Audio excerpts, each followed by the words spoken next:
serving Guyanese at home and overseas. News Talk Radio Guyana for accurate information blended with great music. Drink Pepsi Black for max taste, no sugar. Pepsi Black time, 7 hours.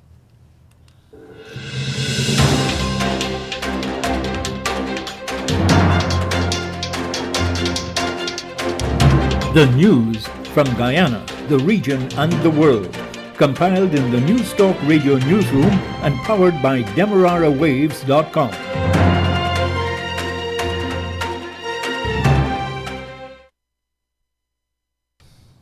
With the news at this time, I'm Ron Robinson. A very good morning to you. The news comes to you with the compliments of Eureka Medical Laboratories. First, the lead stories. The Guyana Elections Commission has shortlisted a Jamaican and a Guyanese for the position of Chief Election Officer.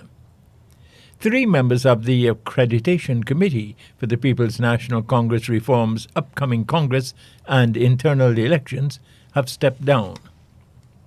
Regionally, Barbados is set to stop making street vending a criminal offence. Prison warders in Trinidad are being gunned down, and their association wants an urgent meeting with the country's Prime Minister. And internationally, scientists believe they have found the trigger that leads to extremely rare blood clots as a side effect of the Oxford AstraZeneca vaccine.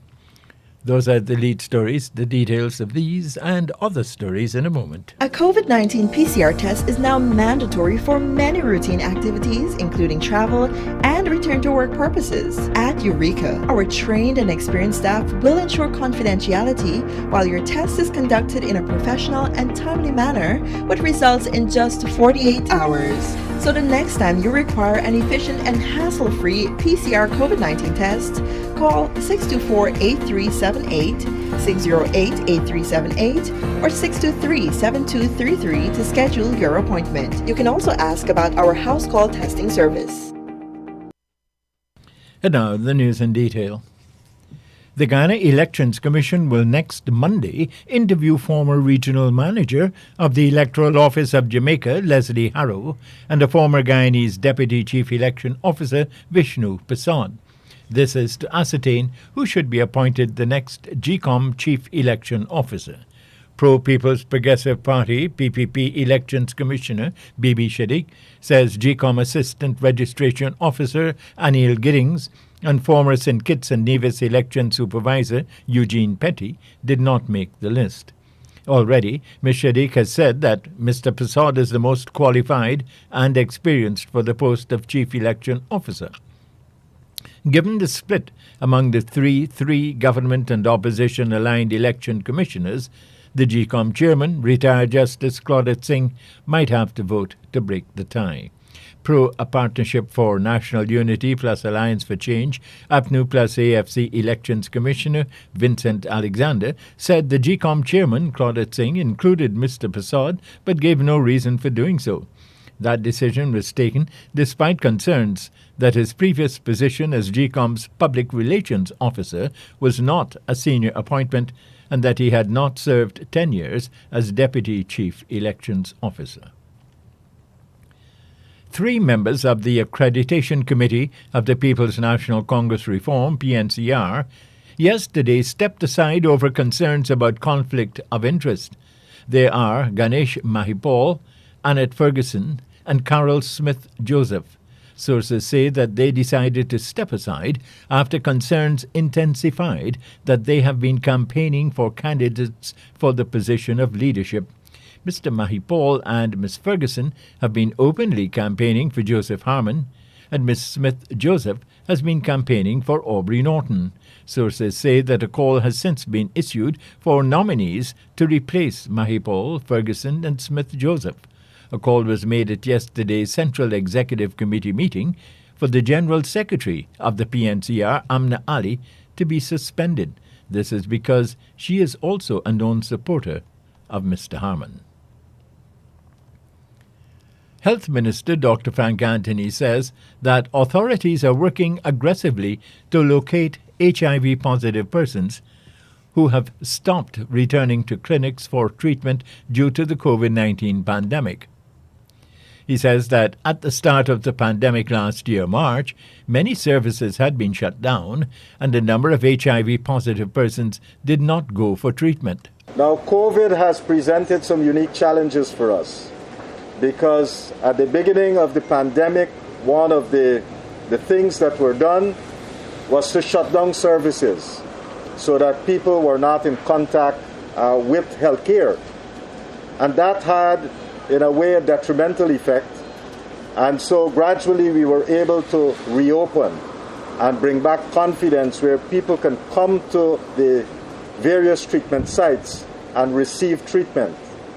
In that period when things were closed, I think a lot of people probably ran out of medication, and that could have interrupted their treatment schedules. Addressing a World AIDS Day 2021 observance at the National AIDS Program Secretariat, Dr. Anthony said a number of those persons are now being targeted to resume treatment. We still have persons who have not returned. So as the technical term, they are lost to follow up. But we need to find them and bring them back into care, because without that, they are going to end up deteriorating and they're going to end up moving from HIV to AIDS, and then it would be more difficult to work with those patients. At this early stage, we can change that. Program Manager of the National AIDS Program Secretariat, Dr. Tariq Jagnarine, says that 55% of the just over 9,000 HIV-positive persons are vaccinated against COVID-19. He says that there are 71 new HIV cases for this year. Caribbean political analyst and pollster Peter Wickham does not believe that a United States-funded opinion poll altogether reflects the reality of some of the findings. Titled The Americas Barometer, the Latin American Opinion LAPOP poll is conducted by Vanderbilt University. Among the findings is that 87% of Guyanese do believe that votes in general and regional elections are never counted correctly and fairly.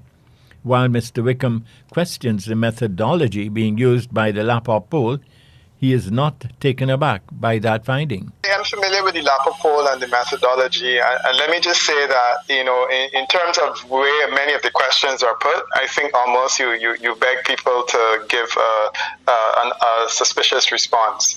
But that's a methodological issue which, probably isn't best debated here. But I tend to think that the answer to a question like that probably overrates the extent to which that feeling is prevalent. But it doesn't surprise me at the same time that there are people in Guyana that believe that the votes are not counted. Mr. Wickham, who has been conducting opinion polls for political parties across the Caribbean for a number of decades, says Guyana's experience with elections is one of the reasons many Guyanese believe that their votes are not being counted. And certainly your last experience that you had in the last election would convince people, that this is perhaps the case. And of course, you have a history in which similar questions have been raised in the past. So I could understand the basis for this type of suspicion. Political analyst Peter Wickham. President Irfan Ali wants the Trinidad and Tobago Manufacturing Association to spearhead a lobby for the removal of trade barriers across the regional single market and economy. Addressing that organization's awards dinner, he said an assessment of trade barriers in the 15-nation Caribbean community, CARICOM, shows the need for manufacturing and other private sector bodies to lobby their governments to remove such trade restrictions. I will share a document maybe later with the association that deals extensively with the barriers to trade country by country. And I hope that in sharing this, you will use your association to partner with associations across CARICOM in raising your voices, in joining our collective effort in the removal of these barriers. referring to an International Monetary Fund report that states that the absence of a regional body with powers and accountability to transform CARICOM decisions into binding laws, he said individual member states were failing to implement decisions. We cannot move forward regionally as a people. We cannot move forward regionally as a collective if we are not willing to act in a selfless manner. The opportunities will slip by. So I have the barriers by country. I have the impediment to trade by country, for export, for imports, and some of this is nonsensical. Some of these barriers that are imposed can be withdrawn overnight if you're serious about building capacity and open up opportunity. President Irfan Ali. At our regional news, Barbados will this Friday no longer make street vending a criminal offence. Barbados Today reports that Prime Minister Mia Mottley says the aim of the move is to protect ordinary persons who have been making sacrifices. Prime Minister Mia Mottley yesterday declared Parliament's first order of business that will deliver a major boost for vendors. Friday morning, the first piece of legislation that we expect to be passed in Barbados' Parliament will be the legislation that provides a new deal for vendors, a legislation that will stop making them criminals for wanting to support their families and to do good by them. This has been in the works for over 6 decades. And the stories of how many people in this country are only here because of the extent to which their parents and grandparents were able to take sun and rain in order to sell so that they could keep you in school and keep you with body and soul together. It is time, it is time, it is time. She was addressing the Independence Honor Ceremony at Golden Square. The Prime Minister also spoke to the wider business community, calling on operators to spread their wings. We have become accustomed to being able to sell what we want here and to live well here. But if nothing must prove to us that that is unacceptable, it must be the last 10 to 12 years when no matter what we did locally was not sufficient in order to create enough goods and services to maintain our quality of life. I ask us therefore to recognize, and I say to my brothers who are here, that if you see some Barbadian businessmen come in, treat them well as we have treated yours who have come here well. Barbados Prime Minister Mia Mottley ending that report. Prisoners at Trinidad and Tobago's maximum security prison in Aruca have reportedly threatened to kill 13 prison officers before Christmas if the officers are not transferred from Wayne Jackson Building. This comes after 2 prison officers were murdered days apart last Friday and Monday. Prison officer Trevor Surrett was the first killed at his vegetable and fruit stall in Valencia last Friday, and on Monday, prison officer Nigel Jones was shot dead in Cyperia. TT News Online reports that the president of the Trinidad and Tobago Prison Officers Association, Saron Richards, is demanding a meeting with the Prime Minister of Trinidad and Tobago, Dr. Keith Rowley, in an effort to resolve the crisis. And with his membership clamoring for more security after the drive-by shooting of one of their membership, the Prison Officers Association is refusing to meet with the Minister of National Security on the issue. Officers have given us their mandate. They said to us they do not want any meeting with any office less than the Prime Minister of the Republic of Trinidad and Tobago. Mr. Richards adds that prison officers have made many demands over the years to national security ministers, and those demands bore no results. Well, it's quite obvious, but I don't want to say more on that because there's the police investigating and there's the prison authorities investigating. But it's quite obvious for everyone that there is a correlation between those activities, the murders and the Wayne Jackson building. President of the Trinidad and Tobago Prison Officers Association, Saron Richards, ending that report from TTT News Online. Antigua and Barbuda's Minister of State in the Ministry of Finance, Lennox Weston, has told the Leeward Islands Airline Pilots Association, LIALPA, that ex-airmen have just 1 month to make up their minds about the latest 50% compassionate payment offer. LIALPA President Patterson Thompson remains adamant that the offer first put on the table by Prime Minister Gaston Brown is not feasible, while Brown says the proposal, payable in cash, lands and bonds, is non-negotiable. Weston had harsh words for the pilots on Tuesday. Thompson said the pilots made no commitment at a meeting with the Prime Minister to accept the compassionate agreement offer because the LIALPA cannot make such a decision on behalf of the pilots. Instead, Thompson said, if the situation is not ironed out soon, each former employee may have to decide individually whether they will accept the offer. But LIALPA may not have much time, according to Weston, who made it clear that the offer will not remain on the table for very long. The same sentiments outlined by PM Brown recently. Furthermore, Weston warned that if the situation is not resolved by the new year, the benefits will not equal the 50% currently being offered. To date, the unions have remained relatively quiet on the latest tug-of-war between the LIALPA and the government.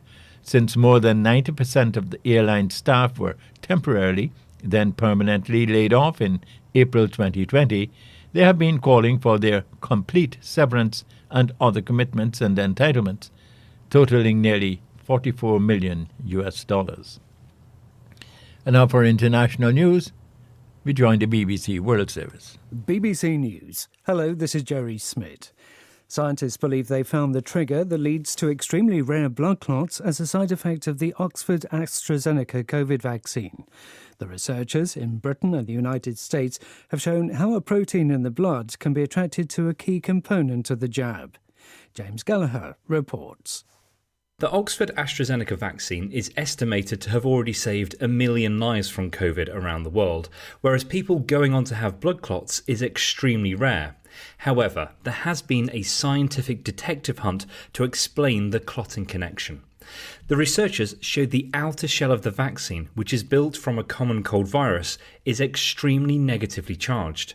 They say this attracts, just like a magnet, proteins in the blood called platelet factor 4. This is the likely trigger. It's thought the immune system confuses that protein for part of the virus, makes antibodies to attack it, and this can lead to clots. The head of Pfizer has told the BBC that the firm will soon distribute a new formulation of its coronavirus vaccine, which can be stored in a fridge rather than at ultra-low temperatures. Albert Bourla said the move would help developing countries that have limited health services. He also said a vaccine booster program will continue to be needed. I don't know for sure how long the third dose, the booster dose, will last. I'm very confident that it would last at least 12 months, but I don't know that. Based on everything I have seen so far, I would say that likely will be needed annual revaccinations to maintain very robust and very, very high level of protection. South African health officials say the new COVID variant, Omicron, has become dominant and is driving a sharp rise in infections in the country. Registered coronavirus cases have surged to 8,500 a day, compared with about 300 just over a week ago. Nomsa Maseko reports from Johannesburg. There's been a sustained increase in new COVID-19 infections in many parts of South Africa. The Health Department has said the increase has been reported in 7 of South Africa's 9 provinces. There's also been a slight increase in hospital admissions. The National Institute for Communicable Diseases has said most of the people who've been hospitalized have not been vaccinated against coronavirus. The World Health Organization has said the new variant has now been detected in at least 24 countries around the world. The international community's High Representative in Bosnia has warned that calls by Serb separatists to dissolve the Bosnian army risk breaking the country apart. In a BBC interview, Christian Schmidt said Western powers needed to do more to stop the inflammatory moves, which could reduce Bosnia to a state in name only. World News from the BBC. President Erdogan of Turkey has abruptly replaced his finance minister as concerns grow about the plunge in the value of the currency, the lira.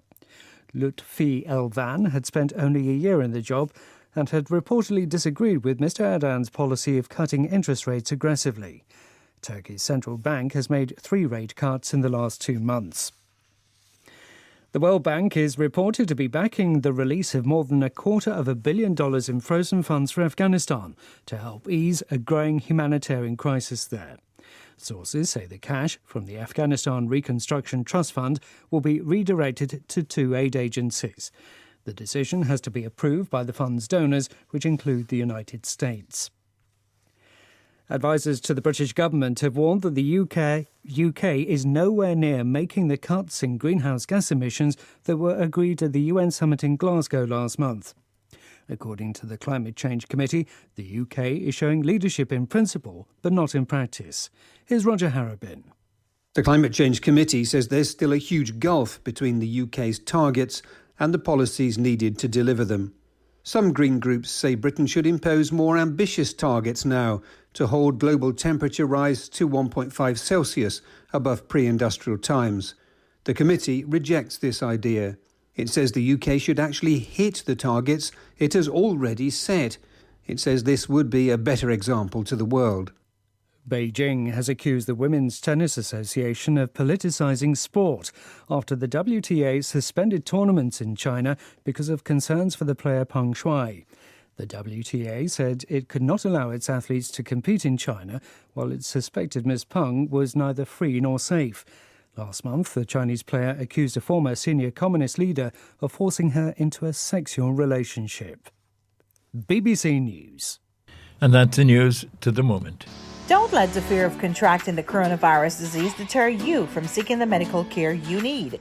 At Eureka Labs, we ensure the safety of our clients and staff with our rigid sanitization routine. This involves the use of ultraviolet lights to effectively rid the air and all surfaces of viruses and bacteria that may be present throughout the lab daily. The light works to rapidly inactivate microorganisms through a physical process that is invisible to human eye. So the next time you need a checkup, don't hesitate to give us a call on 225-7574 to schedule your appointment. And now to end the news, the lead stories once again. The Guyana Elections Commission has shortlisted a Jamaican and a Guyanese for the position of Chief Election Officer. 3 members of the Accreditation Committee for the People's National Congress Reform's upcoming Congress and internal elections have stepped down. Regionally, Barbados is set to stop making street vending a criminal offence. Prison warders in Trinidad are being gunned down, and their association wants an urgent meeting with the country's Prime Minister. And internationally, scientists believe they have found the trigger that leads to extremely rare blood clots as a side effect of the Oxford AstraZeneca vaccine. That's the end of the news, which came to you with the compliments of Eureka Medical Laboratories.